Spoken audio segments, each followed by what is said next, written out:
जय हिंद दोस्तों।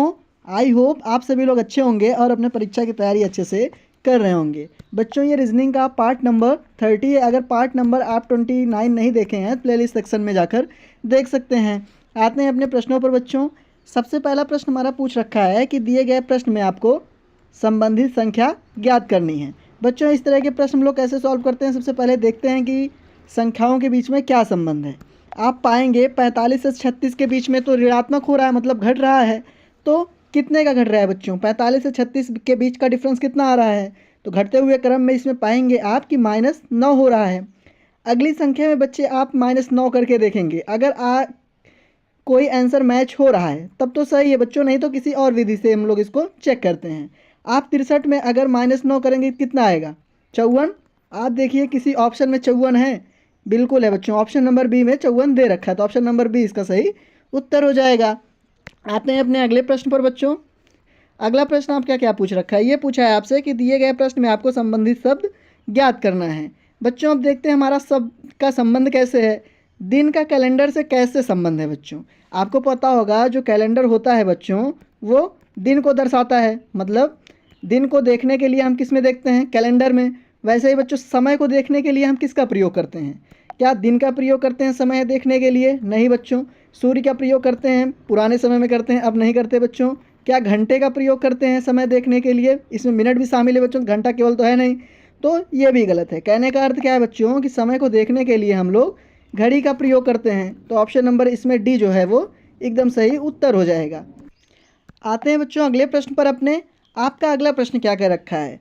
आपको एक श्रृंखला दी गई है, उसमें आपको लुप्त संख्या ज्ञात करने को दिया है। तो लुप्त संख्या ज्ञात करने के लिए सबसे पहले बच्चों क्या करते हैं हम लोग? सबसे पहले उसमें हम लोग जांचते हैं कि हमारी श्रृंखला चल कैसे रही है।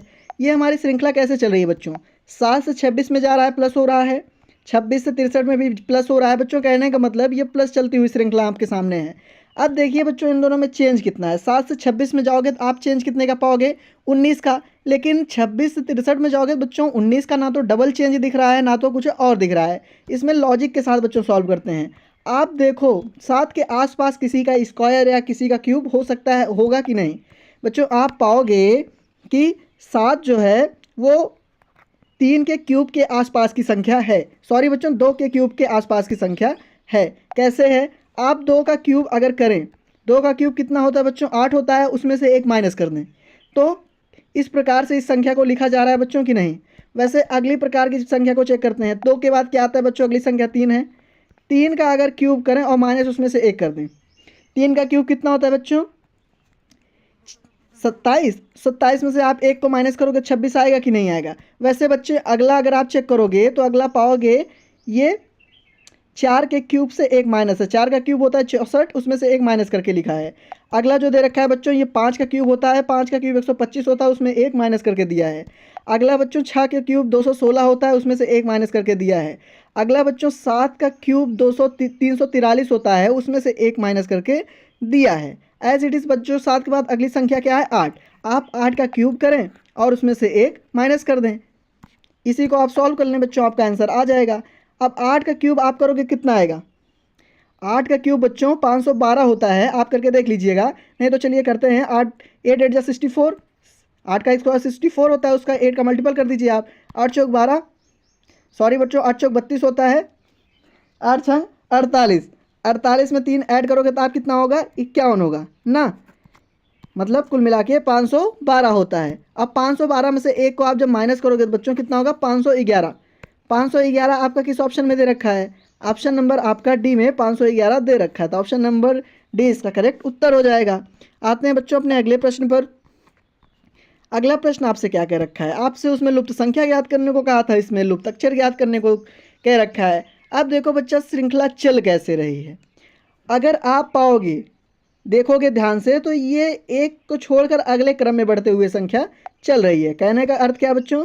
इससे 1 से 3 प्लेस में +1 हो रहा है और 3 से अगले बच्चों 3 के बाद 5 आता है विषम संख्याओं का, तो 5 में देखोगे तो इसमें भी +1 का हो रहा है। मतलब कह सकते हैं कि इसमें सम संख्या बच्चों विषम संख्या +1 होकर चल रही है और सम संख्या -1 होकर चल रही है, क्योंकि z के पहले y आता है -1 और y के पहले बच्चों क्या आएगा? -1 करोगे तो x आएगा।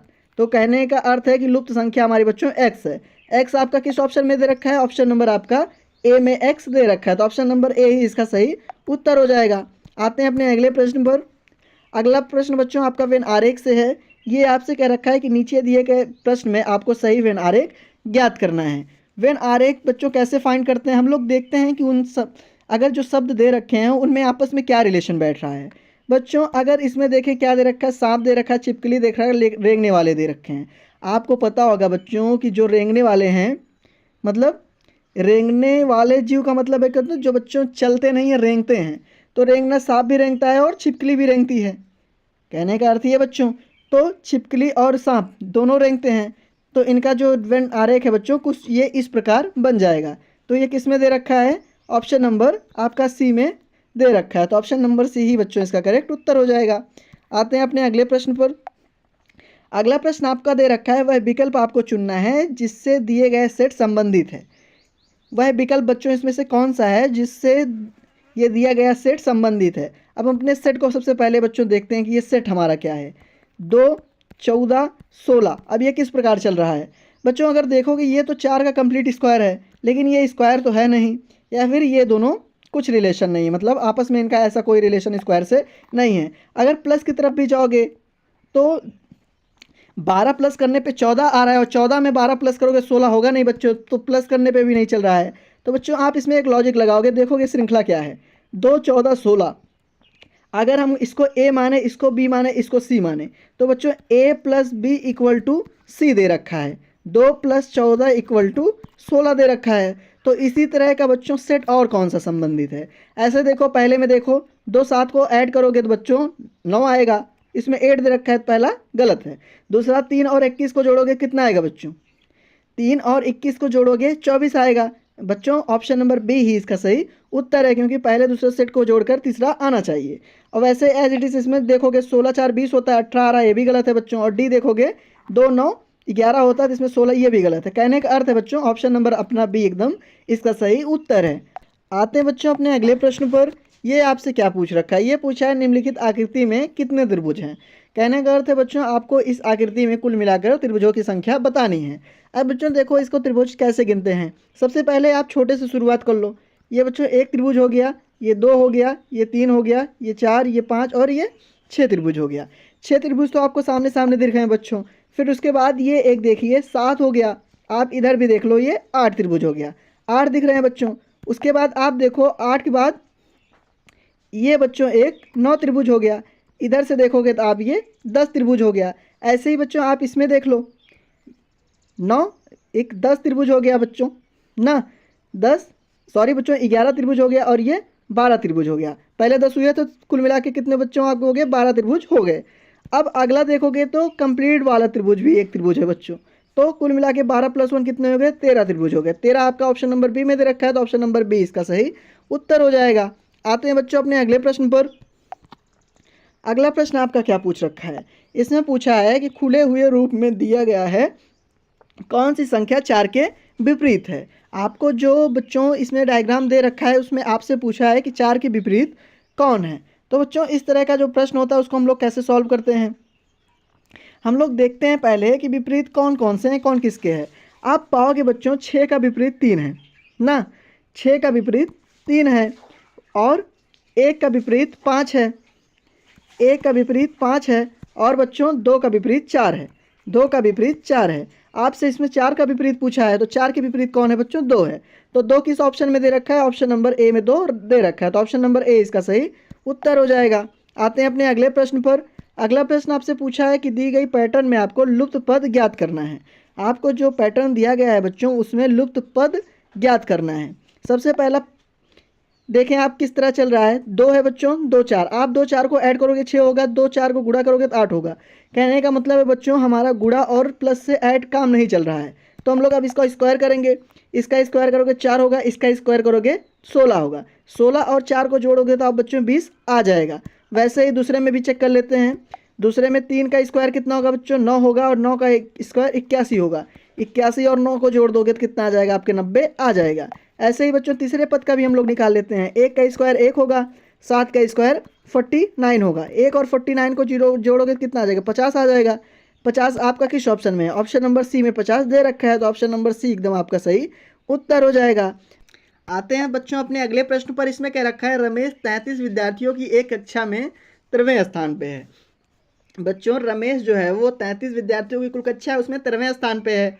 और अगर श्रेणी के क्रम में बात करें तो राम से नीचे 5 विद्यार्थी हैं, राम से नीचे 5 विद्यार्थी हैं। अब बच्चों रमेश और राम के बीच आपको विद्यार्थियों की कुल संख्या बतानी है। तो बच्चों ऐसे प्रश्न को आप कैसे सॉल्व करो? जो एक दूसरे के कंपोजिट करके प्रश्न पूछेगा उन पे क्या करना है बच्चों? डायरेक्टली आप टोटल में से पहले आप जितने के नीचे है आप उसका प्लेस निकाल लो। उसका प्लेस निकालने के बाद 13वें का प्लेस निकाल लो। जो आएगा वही दोनों के बीच में बच्चों गैप हो जाएगा, ऊपर के नीचे का और नीचे का बीच का। तो 33 में से कुल मिला के कितने विद्यार्थी बच्चों नीचे हैं? 35 है। 33 में से आप 35 माइनस कर दो। सॉरी 33 में से आप बच्चों 5 को माइनस कर दो। माइनस करोगे तो कितना आएगा आपका? तो 33 में से 5 माइनस करोगे 28 आएगा। अब बच्चों ये 28 बच्चे हैं कुल मिलाकर। अब 28 में से ऊपर 13वें का स्थान निकाल लो आप ना। जब 28 में से 13वें का आप स्थान निकाल लो, फिर इसको करोगे -1, क्योंकि बच्चों एक के लिए दो, मतलब दो बच्चों के लिए, एक बच्चे के लिए 2 सीट कभी नहीं हो सकती। तो 28 में से 13 माइनस कर दो, आपका कितना आ रहा है बच्चों? 28 में से आप 13 को जब माइनस करोगे तो कितना आएगा? 14 दूनी 28 आएगा, 15 आएगा।